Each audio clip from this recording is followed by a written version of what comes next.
Chers frères et sœurs, bonjour. Alors nous avons entendu ce chant qui parle de l'amour de Jésus pour chacun d'entre nous. Et en ce matin, le titre de mon message, c'est Sauver pour servir. Juste avant de commencer, nous allons écouter ce témoignage de la part de notre sœur Natacha. Bonjour mes frères et sœurs. On m'entend ?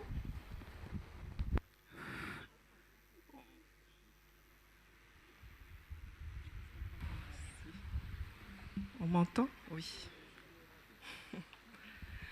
Alors, la chance m'est offerte de pouvoir partager avec vous un témoignage. Beaucoup d'entre vous ici savent un petit peu que j'ai été très malade. Eh bien, je vais vous en parler encore. Car Jésus a fait de grandes choses pour moi et je pense que c'est important de le dire. Alors, il y a environ 5 mois, un peu plus, je suis partie faire une randonnée, comme je le fais très régulièrement, dans les bois. Je suis partie à 1h et un jour où je sais qu'il n'y a pas beaucoup de monde qui passe par là, parce que j'aime bien être seule dans la nature, et profiter, parler avec Dieu, profiter de la nature, faire du sport, voilà, j'aime bien. Et donc, je me suis retrouvée seule là-bas. Et pendant que je marchais, j'ai eu une forte douleur dans la poitrine, des palpitations, du mal à respirer, un sentiment d'étouffement. Et je me suis sentie très affaiblie, je n'arrivais plus à rester debout. Alors, j'ai essayé de m'asseoir, je n'arrivais pas à rester, donc je me suis allongée sur le dos, par terre, dans les bois. Je suis restée là un bon moment, comme ça. Et puis, j'ai retrouvé un peu le souffle, un petit peu. Alors bon, évidemment, je me suis relevée et je suis repartie. Alors, il faut savoir que j'étais partie pour marcher pas très longtemps, donc j'ai pas pris grand-chose, je me suis dit. Alors que je prends toujours mon téléphone, de l'eau, etc. Là, je me suis dit non, je vais pas m'encombrer, je prends juste les clés de ma voiture. Donc c'est tout ce que j'avais. Donc je ne pouvais pas appeler et j'avais personne avec moi. Donc je me suis relevée, et j'ai recommencé à marcher. Et j'ai marché pas très longtemps, très faiblement. Et puis, je sentais à nouveau les palpitations, forte douleur dans la poitrine, sentiment d'étouffement, du mal à respirer. Donc, du coup, à nouveau affaiblie, je me suis allongée encore une fois à un autre endroit des bois. Je me suis allongée sur le dos. Et là, je suis restée comme ça un moment et je me suis endormie. Je ne sais pas combien de temps je suis restée là comme ça, mais c'était un bon petit moment. Et puis, je suis revenue à moi et j'ai pu me relever et continuer à marcher jusqu'à ma voiture. Difficilement, mais Dieu est grand. Et puis, je suis rentrée, je suis restée un moment pour reprendre mon souffle dans la voiture parce que c'était difficile d'arriver déjà jusqu'à la voiture. Et donc, je suis arrivée à la voiture, je me suis posée, j'ai repris la route pour rentrer chez moi. C'est pas très loin de chez moi, hein. Donc j'ai conduit 10 minutes, rentré à la maison, pris une douche, un repas. Je me suis préparée parce que j'avais un rendez-vous après. pour une étude. Alors je me suis dit, bon, cette étude, on l'a déjà reportée plusieurs fois, je ne vais pas la reporter encore. Si ça va, je vais y aller. Sinon, ben, j'appellerai pour annuler. Donc j'ai dormi pour me reposer, essayer de récupérer. Ça a été le cas. Donc je suis partie à ce rendez-vous vers 14h30. Et j'ai rejoint le lieu de l'étude. Et on a fait cette étude, ça s'est très bien passé. On a eu un moment d'échange après l'étude, un long moment d'échange. Les gens étaient très contents. Et vers 19h, je dis à l'amie qui m'accompagnait à cette étude, je lui dis, mais je me sens pas bien, vraiment là. Et je lui raconte ce qui s'est passé un peu plus tôt. Et elle me dit, oh, mais c'est grave, il faut aller aux urgences. Et je serais peut-être allée aux urgences, mais la dernière fois que j'étais allée aux urgences, il y a de ça des années, ça s'était tellement mal passé que je me suis dit, non, moi je ne vais pas aux urgences, je vais aller voir mon médecin le lendemain. Et elle me dit, non, il faut aller aux urgences. Donc je me laisse convaincre et donc je prends ma voiture, elle me suit avec sa voiture, voilà, on va aux urgences. Arrivé là-bas, je leur explique les symptômes, ils me prennent en charge tout de suite et puis ils font le nécessaire, scanner, etc. Et le verdict tombe. J'ai fait une embolie pulmonaire, mais une forme vraiment très grave, bilatérale. Enfin voilà. Et donc j'ai été admise aux urgences cardiologiques pendant quelques jours. Et ensuite, j'ai été chez moi, en hospitalisation chez moi, avec des infirmières qui venaient tous les jours, 2 fois par jour, me faire les soins. Alors, c'est une expérience assez particulière parce que je reconnais, je me rends compte par la suite, quand on m'a expliqué vraiment ce qui s'était passé, en fait. J'ai compris ce que c'était que l'embolie. C'est un petit caillot de sang qui bloque une artère et à 60% on a 60% de chances de perdre la vie avec ce petit caillot. Et on m'explique que dans mon cas, j'ai eu de nombreux petits caillots et aussi de nombreux gros caillots dans mes poumons, le cœur, etc. Je me dis, mais quoi ? Mais comment c'est pas possible ? Et je me dis vraiment, Dieu m'a sauvée parce que si ce n'était pas pour Dieu, je ne serais pas ici en train d'adorer avec vous aujourd'hui. J'en suis convaincue. Je voudrais quand même dire que pendant ces 5 mois où j'étais parfois des petits mieux, mais la plupart du temps, je n'allais pas bien du tout. Il y a un temps où m'asseoir ici, c'était pas possible. Sortir de mon lit, c'était pas possible. C'était très difficile. Marcher de ma place jusqu'à ici, c'était pas possible. Conduire, c'était pas possible.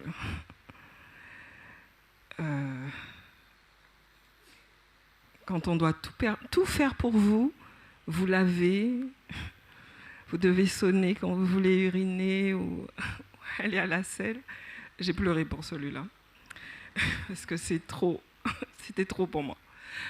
Mais quelque chose qui m'a marqué en tout cas et que je veux souligner, c'est, on a parlé ce matin lors de la leçon de l'école du sabbat de la sagesse infiniment variée de Dieu, mais j'ai pu découvrir, en tout cas d'une manière extraordinaire, l'amour infiniment varié de Dieu pendant cette période. Au travers de plusieurs personnes de cette Église, je veux remercier vraiment du fond du cœur l'Église de Chauvel, et même d'ailleurs aussi, qui ont manifesté un amour extraordinaire à mon égard. Je ne savais pas que vous teniez autant à moi. Je ne savais pas que vous m'aimiez autant. Merci beaucoup pour vos prières, pour votre soutien, pour les repas, pour les sacrifices que j'ai vu certaines personnes faire pour m'accompagner et m'aider à me relever. C'est ça l'Église. Et je suis heureuse d'avoir pu expérimenter au travers de chacun de vous l'amour de Dieu pour moi. À des moments où j'en avais besoin, j'avais un besoin qui se présentait, je ne savais pas comment faire. Dieu répondait tout de suite, à chaque fois, chaque jour, chaque mois, j'étais là et je vivais ce drame et en même temps, j'étais témoin de quelque chose de grandiose. Je ne veux pas être trop longue, mais il faut quand même que je dise ça, Bertrand. Ma sœur, qui parfois ne voulait même pas entendre quand je lui parle de Dieu, elle était obligée de reconnaître et de me dire « Waouh, mais à chaque fois que je t'appelle, il y a quelqu'un qui t'appelle, quand on vient, il y a quelqu'un qui est là, il y a quelqu'un... » Mais c'est incroyable, j'ai jamais vu autant d'amour, elle m'a dit. Ma sœur. Et aujourd'hui, au travers de ce cheminement de ces quelques mois, ma sœur veut se faire baptiser, mais comme rien au monde, elle veut se faire baptiser, elle et ma nièce aussi. Et quand ma sœur dit, oui, je veux me faire baptiser le plus rapidement possible, et ma nièce derrière, moi aussi, maman, moi aussi. Et je me dis, mais gloire à Dieu. Si j'ai vécu cette expérience rien que pour ça, ça valait bien la peine. Merci Seigneur, gloire à l'Éternel.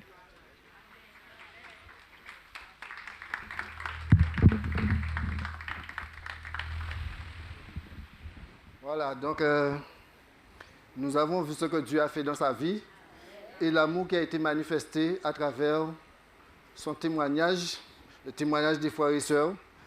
Et normalement, là, je devrais m'arrêter. Mais bon, comme j'ai préparé quelque chose, il faut poursuivre. Donc, je disais que l'amour du Christ nous presse. C'est pas ce que j'ai dit, hein? Ah ben d'accord. C'est bien, vous suivez. J'ai perdu le message. Ah, je l'ai retrouvé. Voilà. Sauver pour servir. Quand nous lisons Jean 3, verset 16, qu'est-ce qu'il nous a dit? Vous connaissez par cœur?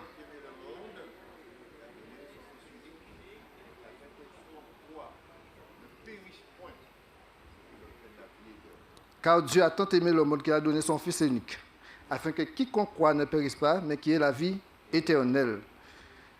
Mais ça n'a pas été si facile. Nous sommes conscients, pas vrai? Quand nous lisons dans Ésaïe 53, le verset 6 et 7, qu'est-ce que nous pouvons constater?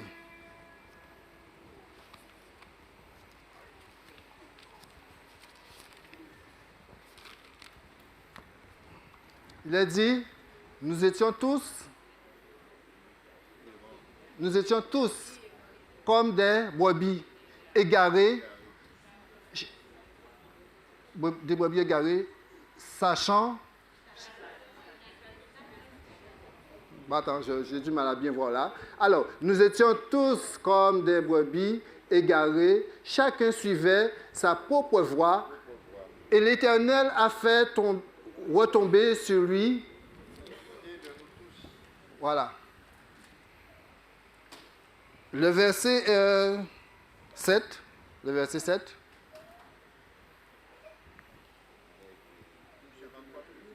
Oui, oui. Alors. Il n'a point ouvert la bouche, semblable à un agneau qu'on mène à la boucherie, une brebis muette devant ceux qui l'attendent. Il n'a point ouvert la bouche, il a été enlevé par l'angoisse et le châtiment.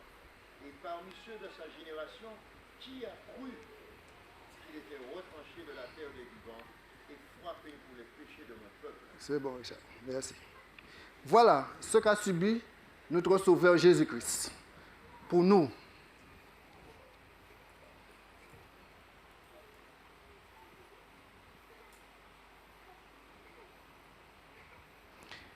Alors, un brebis. Une brebis. Alors, une brebis. Si on l'amène à la boucherie, c'est pourquoi? Hein? C'est pourquoi? C'est pour tuer. On ne va pas dire manger, on va dire tuer carrément. C'est pour tuer. Jésus-Christ est venu dans le monde pour sauver les pécheurs de la mort. En lui, Dieu nous a élus avant la fondation du monde pour que nous soyons saints et irrépréhensibles. Car le salaire du péché, nous dit la Bible, dans Romains 6, versets 22 à 23, c'est la mort. Et c'est quoi le don gratuit? La vie éternelle en Jésus-Christ. Jésus a tout fait pour que nous soyons sauvés. Il a vraiment tout fait.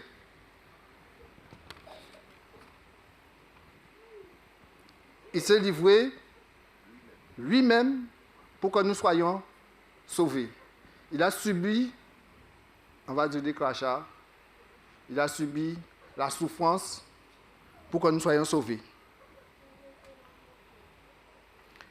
Donc nous devons avoir la foi et croire à la grâce non méritée. Parce que c'est une grâce qu'il nous a faite. Nous devons croire à cette grâce qui est non méritée. Est-ce que vous méritez d'être sauvés? Nous méritons d'être sauvés? Je ne pense pas. Mais Jésus-Christ, dans son grand amour, il a fait le nécessaire pour que nous soyons sauvés. Nous lirons dans Luc 7, versets 49 à 50. Luc 9, 49 à 50.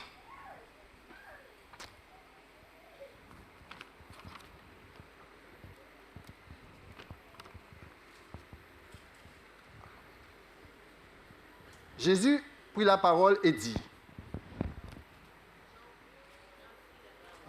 Jean prit la parole et dit, Maître, nous avons vu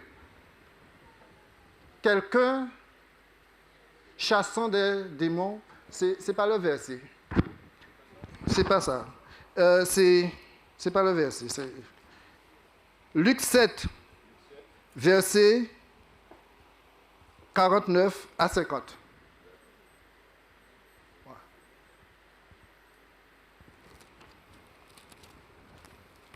Alors, Luc 7, verset. Alors. Je vais faire la lecture. Alors, fais-moi la lecture. C'est pourquoi je te le dis, ses nombreux péchés ont été pardonnés puisqu'il a beaucoup aimé. Mais celui à qui l'on pardonne peu aime peu. Et il dit à la femme, tes péchés sont pardonnés. Les invités se mirent à dire en eux-mêmes, qui est cet homme qui pardonne même les péchés? Mais Voilà. Jésus dit à la femme, ta foi t'a sauvée, pars dans la paix. Voilà. Donc, on disait que Jésus a tout fait pour que nous soyons sauvés. Voilà. Le salut est pour tous. Qui croit dans la parole de Dieu, qui croit en Jésus-Christ, celui-là est sauvé.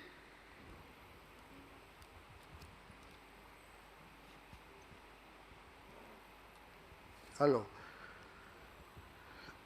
je voulais que notre sœur Mathias puisse donner ce témoignage qu'elle a. Vous allez remarquer quand même que c'est important aujourd'hui. J'essaie de faire passer des témoignages parce que Dieu fait des choses dans notre vie. Et bien souvent, nous oublions ce qu'il fait. Et ceux qui sont dans la salle doivent savoir que Dieu est bon et que Dieu guérit. Dieu fait quelque chose. C'est important ça, parce que moi, si je n'avais pas entendu le témoignage, je crois que je ne serais pas ici. Parce que si personne n'a espéré servir mon Dieu, eh bien, qu'on fait rester là. Vous comprenez? Très bien.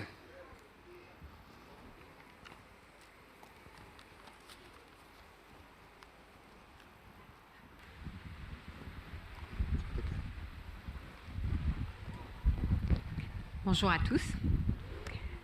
Alors, Bertrand m'a demandé de raconter comment je suis arrivée à l'église.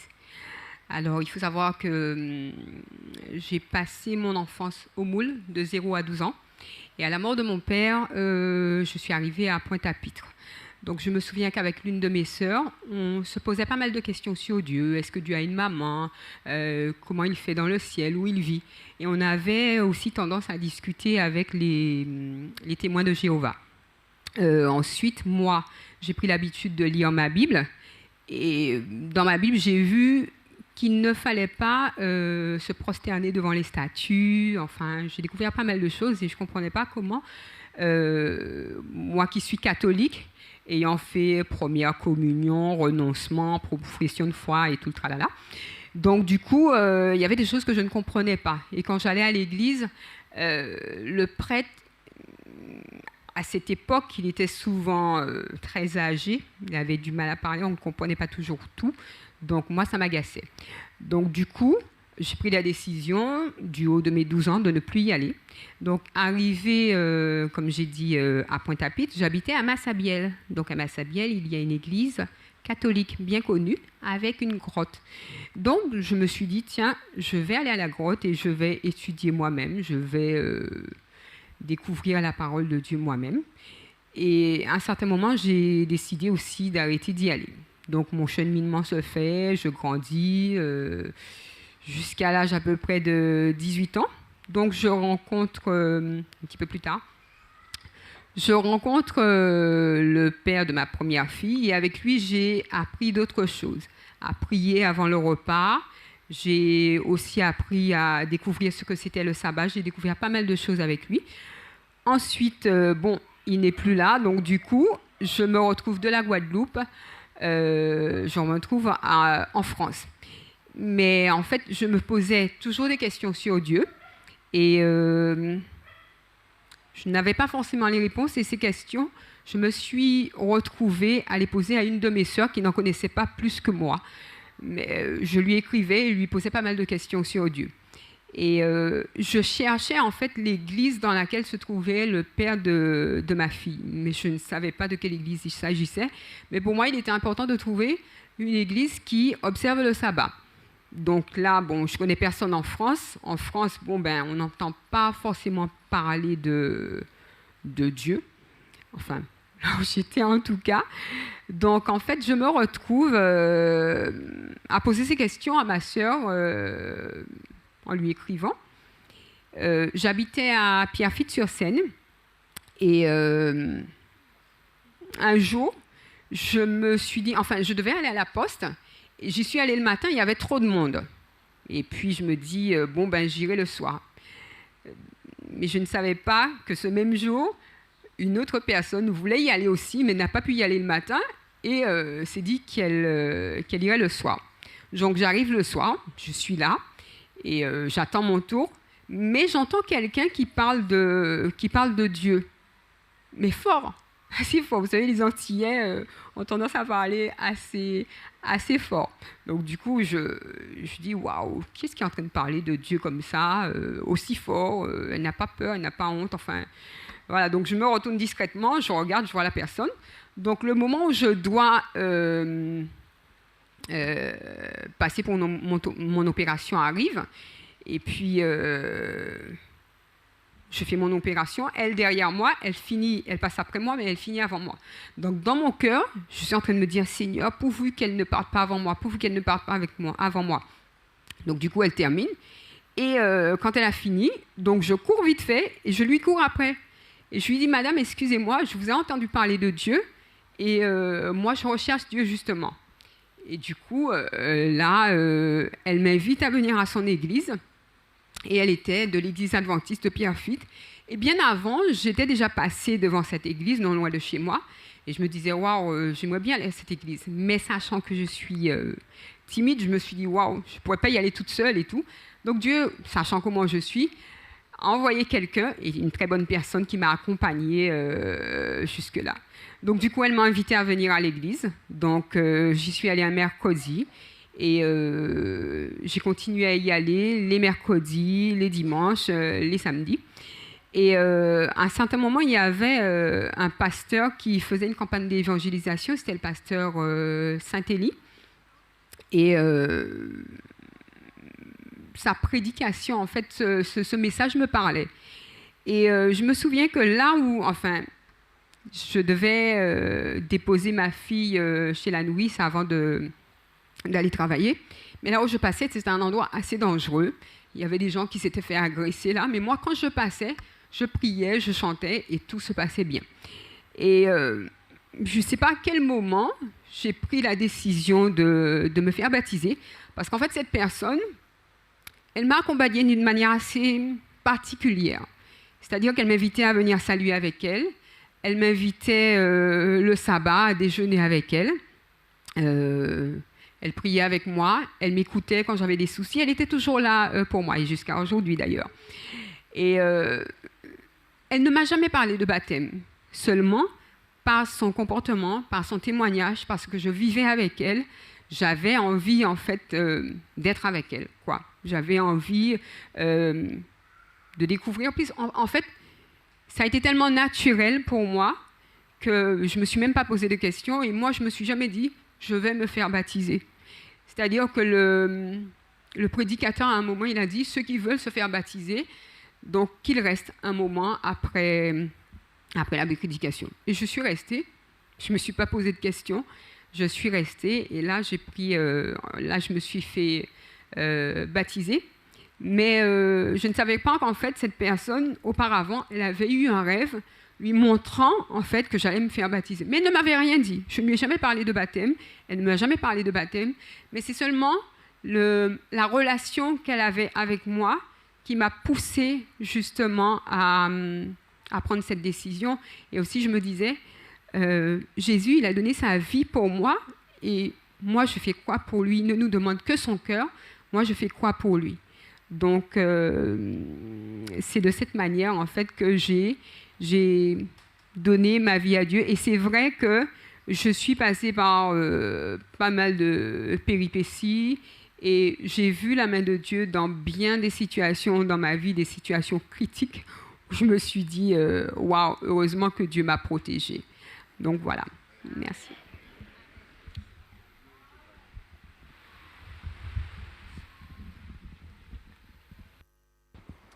Voilà, ça c'est l'amour de Dieu.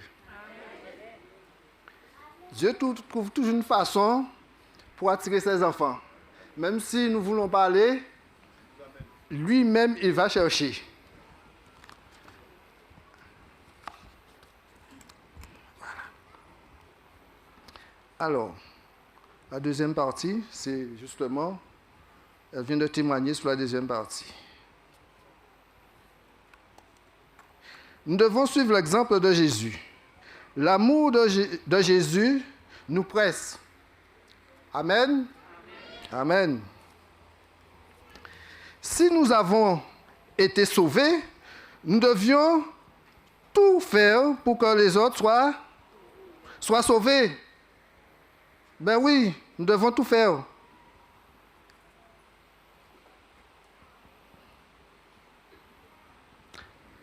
Jésus est bon. Il n'est pas bon? Jésus est bon. Amen. Une sœur m'a dit, ça fait déjà 3 sabbats, oh, j'en cherche, hein? Adam témoignage là et Adam maintenant. Mes frères, si vous savez que Dieu a fait quelque chose pour vous, dites Amen. Amen.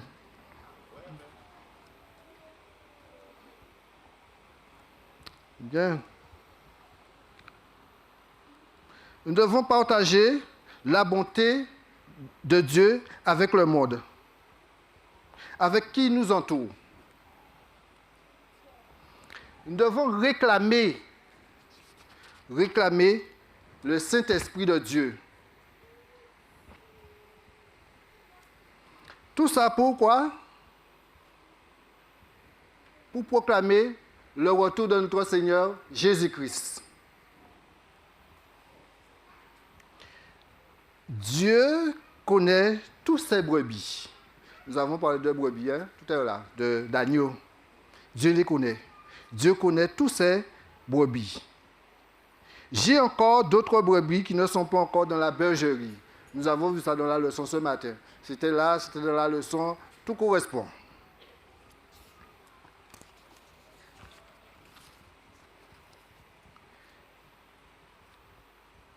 Si nous nous engageons, lisons Marc 16, versets 15 à 18. Marc 16, 15 à 18. Nous devons nous engager avec Dieu.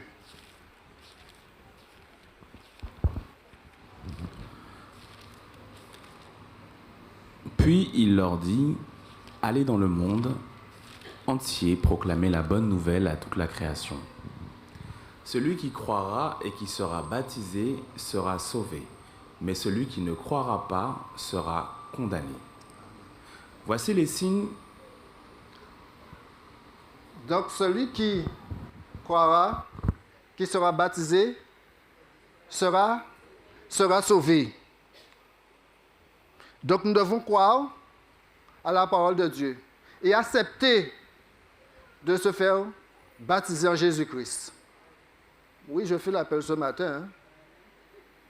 Celui qui a entendu Jésus parler à son cœur ce matin doit faire quelque chose. On ne sait pas quand est-ce que nous mourrons. Pas vrai? Poursuis la lecture pour moi.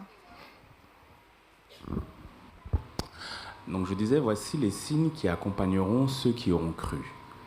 En mon nom, ils pourront chasser des démons, parler de nouvelles langues, attraper des serpents, et s'ils boivent un breuvage mortel, celui-ci ne leur fera aucun mal.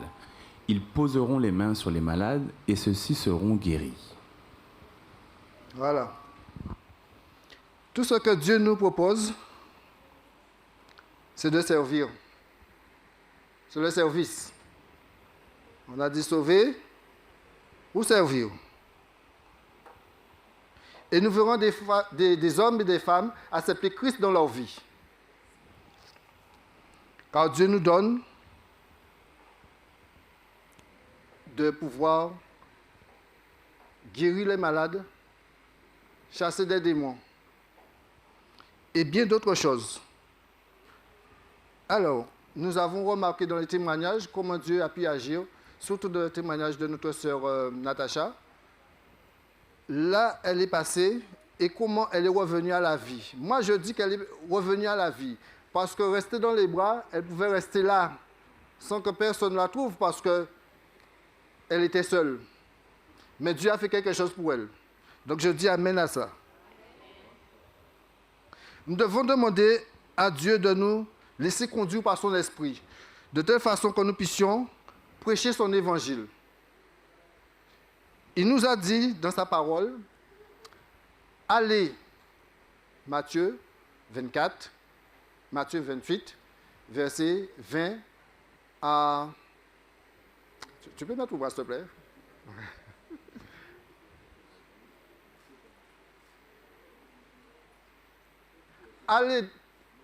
Allez faire de toutes les nations des disciples, baptisez-les au nom du Père, du Fils et du Saint-Esprit. Et enseignez-leur à pratiquer tout ce que je vous ai prescrit. Et moi, je suis avec vous tous les jours jusqu'à la fin du monde. C'est ça, c'est une promesse que Dieu nous a faite. Il sera avec nous. Maintenant, nous devons aller et présenter la parole de Dieu à tous ceux qui sont encore ignorants de cette promesse et du retour de notre Seigneur Jésus-Christ. Il ne faut pas avoir peur. Il faut dire ce que Dieu a fait pour nous et surtout les amener par nos témoignages à suivre Jésus. C'est là ma prière pour vous et pour moi.